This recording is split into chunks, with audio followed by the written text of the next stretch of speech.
So I'm in a Toyota Yaris Cross, and in this video I'm going to give you a full button tutorial. So all the buttons that you see on the dashboard, I'm going to give you some information about what each button does. So we're going to make this a quick video. Just to make the video a bit quicker, there may be some cuts because I don't want this video to be too long. It's just going to be a basic tutorial. We're going to start from the left side and work our way to the right side. So over here on the left, we have this dial here for changing the angulation of your side mirrors. So you just twist it to the left, like so, if you want to move the left mirror, and then from here you can just click it to the left and right. And if you want to change the right mirror, you just twist it over there to the right, and now you can change your right mirror by moving this dial left and right, like so. Once you're done, bring it back to the middle, like that. So that's back in the middle. We have this button to lock the car, unlock the car from the inside. This is the button to lock the rear windows, so it's like a child lock. Here we have the buttons to open and close the windows. So these are the front two windows, these are the rear two windows. Over here, just underneath, we have our automatic high beams. You can see that's currently turned on. Above that is the angulation of the headlights, so you can scroll down and have the angulation lower or higher, like so. We have a lever here for the front bonnet, so pull that lever and then you'll be able to open the front bonnet. Over here on the floor is the lever for the petrol, which, as we can see from the dashboard, there is an arrow pointing to the left, so that means the fuel cap is on the left side. Moving on, so we have the steering wheel here, so we have the controls here on the left for the lights. So we have this switch here for the fog lights. We have more light settings here. Generally I just keep this in auto. If you want to flash your high beams, you just pull the stalk towards you. If you want to have your high beams on all the time, just push this forward and it will be on all the time. Over on this side we have the wipers. So generally, again, I keep everything on auto, but for the rear wipers it's this outside portion of the stalk here.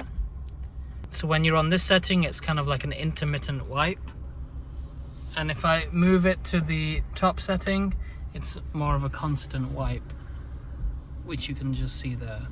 So this one is intermittent.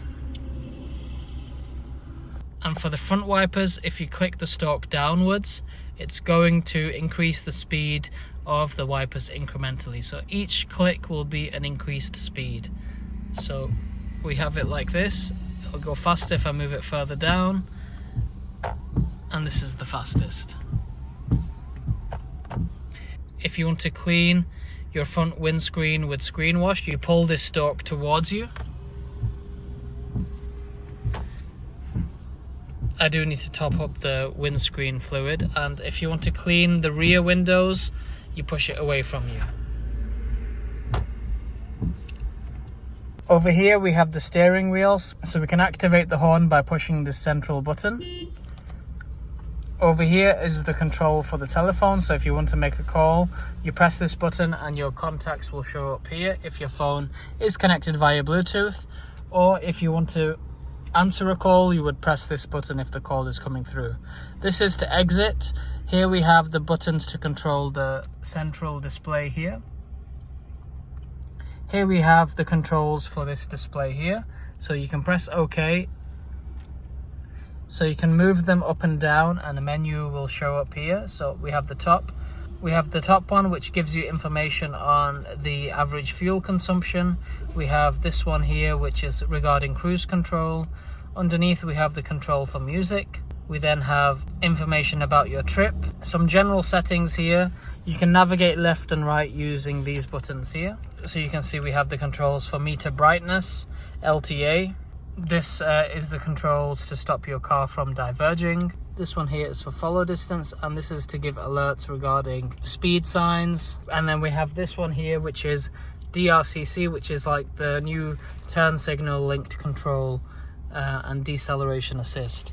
So you can toggle these on and off by pressing OK. It'll turn it off, and then we can go left press OK again and it will turn it off, or we can press it to turn it on. So back to that menu. The bottom one is for any warnings or messages, any problems with the car, it may come up here. So if you need a service, if a service is due, you may get a message here, or if your tires are flat, there may be a message that shows up here. On this side, we have the control for follow distance. So when you have cruise control ready, if you press this button here, you can see there is this blue line which shows up. This sets the follow distance from your car to the car in front when you're in cruise control. If we have 3 bars there, that is a follow distance of at least 50 meters. So that does set some space in front of you between you and the next car. There's two bars there, that is 40 meters, and then 1 bar is 30 meters. So that's between you and the car in front when you have cruise control active. This button here is for LTA, or lane tracing assist. What this does is it keeps your car in the center portion of the lane, so it detects the markings on the road. So having this turned on, it'll say the steering assist active, lane centering is active. Underneath we have the controls for cruise control, so that is the top button here. If you want to set cruise control, you would press it, and then you can see there it says radar ready.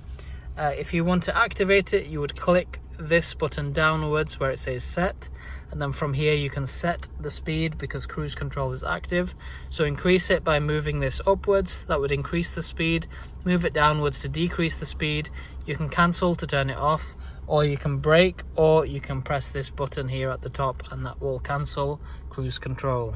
The controls underneath are for changing tracks.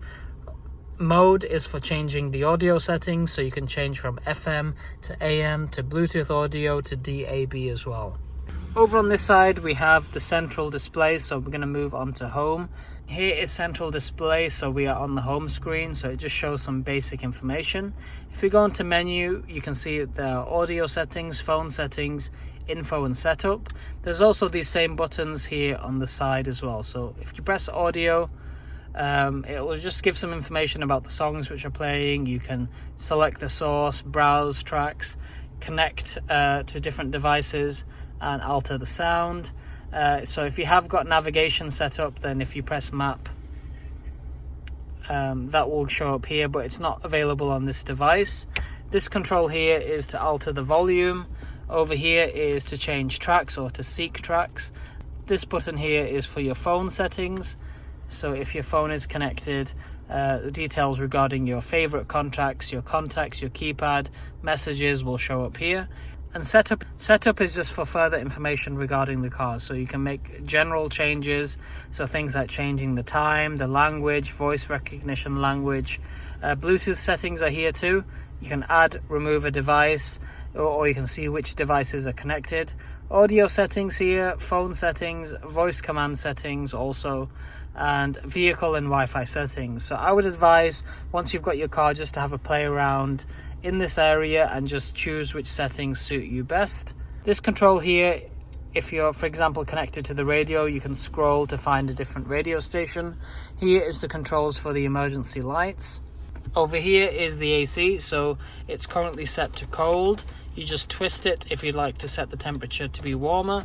Over here is the fan, so you can increase the speed by clicking this to the right, and that will increase the speed.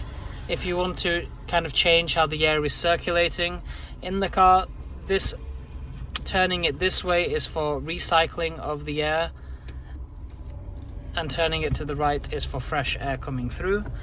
Over here are all the controls for the AC direction and which fans the air comes through. So here is above into the air, here is to the legs and to the face, here is just to the legs, here is to the legs but also defrosting the front windscreen, and also here is just for general defrosting.